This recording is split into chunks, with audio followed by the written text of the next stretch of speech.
Anyways, I consider myself Dr. E, mechanical examiner. No, that won't quite work, will it? Anyways, here we go. We've got another standard cassette. On the back here, if we look at it, we'll see we have a couple of screws that really aren't involved with the case. This is important stuff to know because sometimes when you take apart the screws that aren't truly involved with the case, it tends to self-destruct, and that's not necessarily what you want if you're really trying to fix it.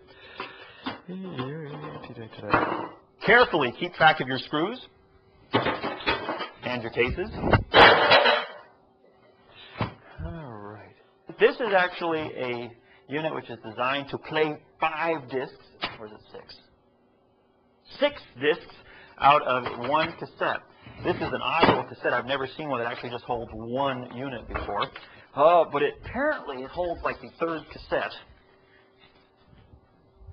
Once again, remember, if you're plugging something in, it's not protecting you anymore. You have the case off. You've made a decision to plug in an electrical appliance. Switch. Oh, look at that. Cool. And put it in. You hit the play button. You hit the eject button. It doesn't like it. Actually, in this particular case, what's happening is the head is not spinning up. So it's actually not spinning up to see what is inside. Can't find it, so it doesn't know what to do with it, so it puts it right back. Once again, eject. This has screws in it, but it is important to know what it takes to break something. And that is, there we go, fairly impressive. Once again, we have levers and springs and gears and parts and pieces that need to be investigated. So to actually take the time to open them up, check it out. First, unplug it. And look at it. See how it's going to come apart? There's a back deck here.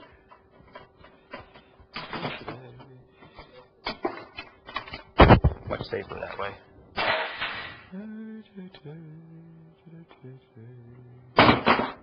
More push buttons. Here's some more. And if you take the time, you can actually take these apart, keep track of your screws, and put it back together again. Actually, a very important part of understanding how to take something apart is to dismantle it and then reassemble it. Whether it works or not doesn't matter. It gets you used to figuring out where the pieces go and how they tick. Here we got a little plug inside, and it's being a pain. Oh, I see how it works.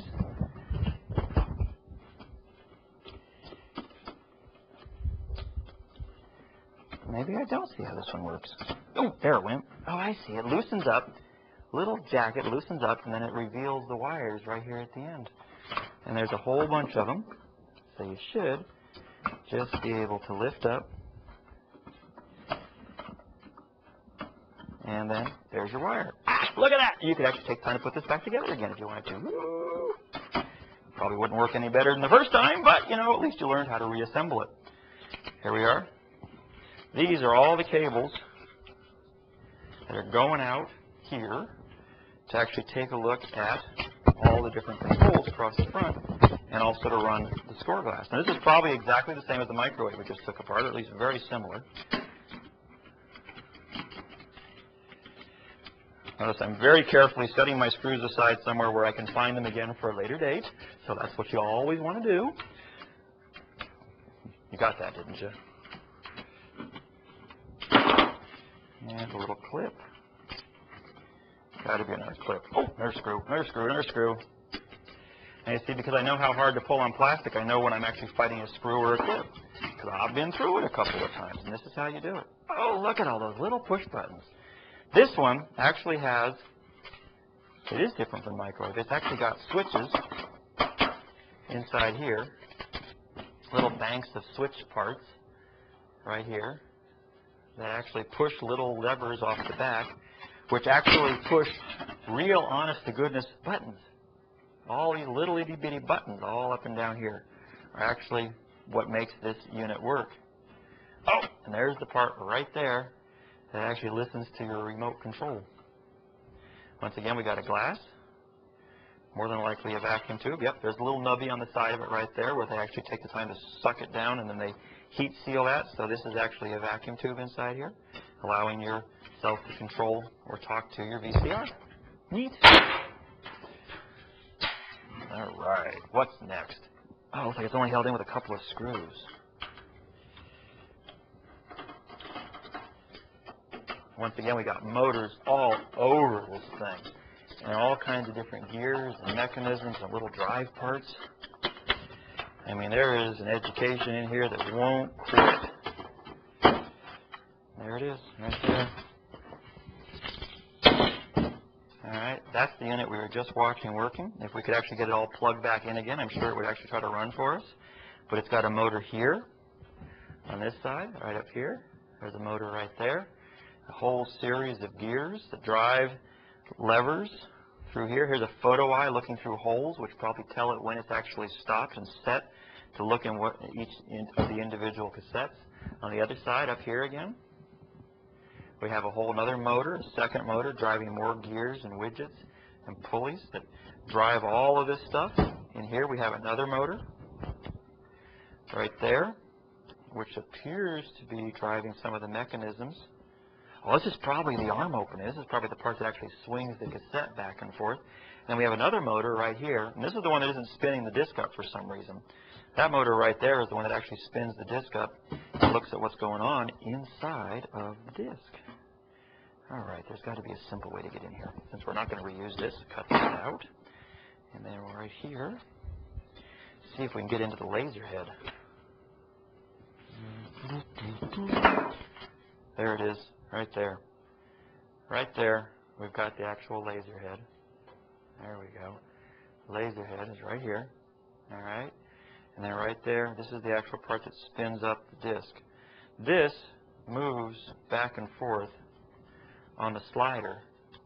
And I probably that motor right there. Oh yeah, it's got a little worm drive in it. It'd take me forever to hand operate it, but it slides back and forth to look at the disc. And what's interesting about these, if you're used to a record, an actual old vinyl record, they actually go from the outside towards the center. Most laser discs actually go from the center to the outside, because here's the center of your disc right there, and there's your actual laser head. That little lens right there is what looks in and sees the inside of your CD. That's the guts. Yeah, ready? Away she goes. Fragile equipment. Keep close eye on it. And that's about as much as we can quickly learn here. All right, but we have one more interesting education. If you're going to be taking things apart, occasionally you're going to find yourself having to extract a chip from a socket.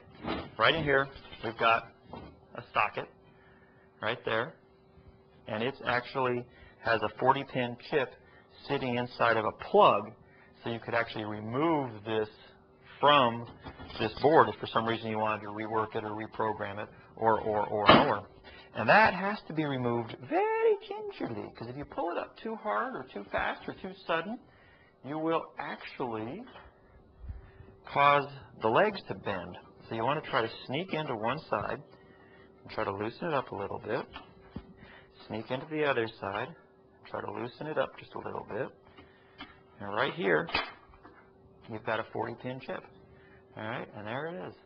All right, and if you take the time, practicing taking these in and out of the board is very helpful. If you look at these, you'll see they have a notch towards one end, and that's trying to mark the beginning or the number 1 pin.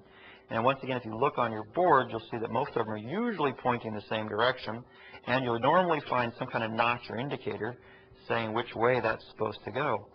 And you can take and practice and put it back in again and see if you can actually remove and reinstall a 40-pin chip without causing any serious problems. So right there, once again, I just got an education on how to take out or put in a chip on something that doesn't matter. All right? You need to take the time to practice. Take stuff apart that just flat out doesn't matter.